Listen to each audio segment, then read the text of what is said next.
From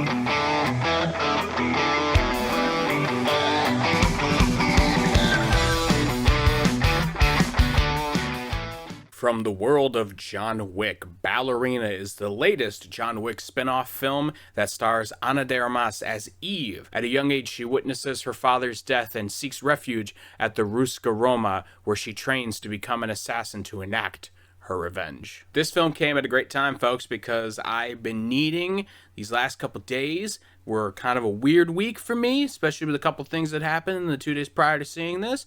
I gotta say, I was cathartic as fuck watching Ana de Armas, the queen here, doing her own stunts, killing a bunch of folks, and I loved it. I loved almost everything about this film. We'll get to the big thing that people like to talk about with these John Wick movies, personally myself included in that, with the action and the set pieces with that, but let's get to the other things first. That the film is very simplistic in the sense of it is just a revenge tale, and it's almost beautiful in the sense of how simple it is. Like, you know, there's so many movies that you could watch that's just like, I witnessed my father's death, I witnessed my mother's death, I witnessed the death of my sibling, whatever the case may be, and then they enact their revenge years later after training for said fight. And, you know, it's nothing special, it's nothing new. What actually is great about the John Wick universe here is how they expand the surroundings of the story. Because, yes, again, John Wick, the first movie is about the death of a dog that his recently deceased wife had left him. And the story is simple in that sense, where it's just like he's just going to act revenge on a guy who killed his dog. But it's the surrounding things. It's the organizations that he works for. It's the meanings behind the tattoos that you see that he has. It's the training that he got and seeing him then kick ass for the rest of the movie. That sort of stuff is what is more intriguing about the John Wick films than the stories themselves. And I think Ballerina does a really good job. And this is honestly, you have to start thinking about this here. John Wick as an action franchise has to be up there with one of the greatest franchises as like a continuous, like, solid state of like good films. The only other films I can really think of that are kind of like up to that standard of like they do great work every installment that they have is Mission Impossible, with the exception of the second film, which, you know, some people like it for how ironic it is, sure, but John Wick, in my opinion, might be better than that, because of the 4 John Wick films, and then Nobody, which I have not seen yet, and I know its sequel comes out later this year, so maybe this just derails the entire argument here. And then with Ballerina happening, you know, this is side stories that they have within the universe. Mission Impossible is all about Ethan Hunt and, you know, the missions that he takes on. John Wick is now exploring different people within said universe, and I think that gives it a little bit more points. And with that, I have to say that Ana de Armas is a great addition to the film. We all knew once we saw her in No Time to Die, the last James Bond movie that had been released, Daniel Craig's final James Bond movie, in the short amount of screen time that she had. She stole the show, I thought, and it really cemented the fact that we need to see her in some sort of spy action film, because even in the little thing that she did in that film, we knew could translate really well into a full-length film.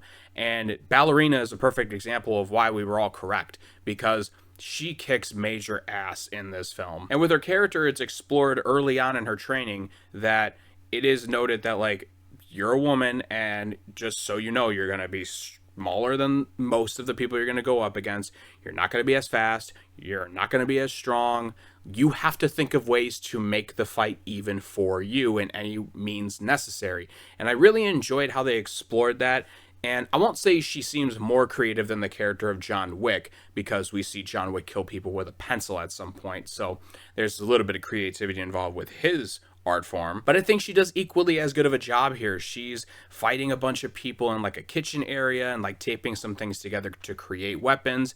There's parts where she doesn't have a traditional weapon, like in a knife fight or a gunfight, which then entails to one of the fun sequences that they have in this film involving hand grenades, leading to probably the best sequence in the entire film, which is crazy, because this is what I love about the John Wick movies, is that even though they're all like assassins and like just killing people, and it's like, yeah, you're gonna get the knives, you're gonna get the guns, you're gonna get the, you know, hand-to-hand combat sort of stuff, but they always try to add a little bit of something different in each one to make it kind of stand out. And with this film, it ends up being a flamethrower. I won't give too much away with this because I thought that stunt was probably the most fun visually to see. There's a lot of, slow-mo stuff, which could be a little bit of a turnoff to maybe some people, but knowing that these actors are actually using flamethrowers and like throwing these things at each other, the way that it's shot is so damn impressive and it looks so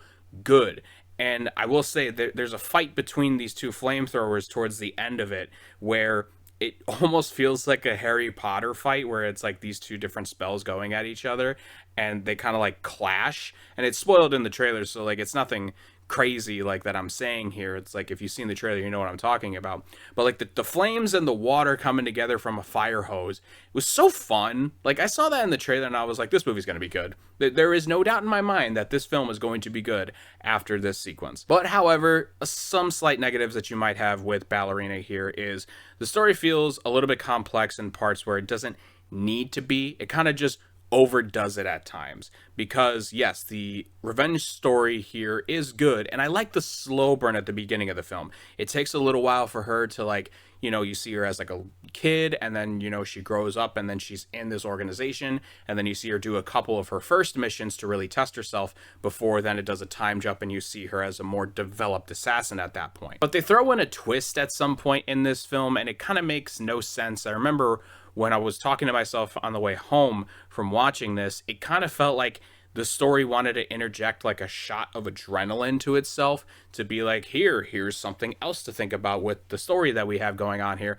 rather than Ana de Armas as Eve just fucking shit up the whole time. Which, don't get me wrong, I enjoyed it. Like, and I thought the twist was like fine. Like, I didn't hate it, but it does feel like one of those like tacked on things where it was just like, we need to give the audience a little bit something else to be thinking about other than just us fighting bad guys for this 2-hour runtime. Even with the minimal complaints that I had with this, I still had a really, really great time. The cameo with John Wick in this film also, and it's not much of a spoiler because he's on the damn poster too, is fun. And it is kind of funny because I was watching this, one of my buddies was in the theater with me in a different row, and I know you're not supposed to take your phones out during a theater, but I just had to text him because we weren't sitting next to each other. John Wick gets off this train at one point, and the music starts playing, and all in my head, and I texted him right away, I was just like, he's aura farming right now. This man just oozes charisma with the way that he talks and his movements and this fighting style. I was just like, Keanu Reeves is not a great actor, I would say, but he's a great action star. Because honestly, every time I hear him look at guys and he just goes, yeah. Or he looks at Lance Reddick, which rest in peace, by the way, and he tells him that he needs lots of guns. It just sends me every time. I love it. I love the John Wick movies. This is another really great installment for the franchise. I would go see it as soon as possible, guys. This is definitely being a contender in my top 10 list for this year. I'm going to give Ballerina 4.5 stars.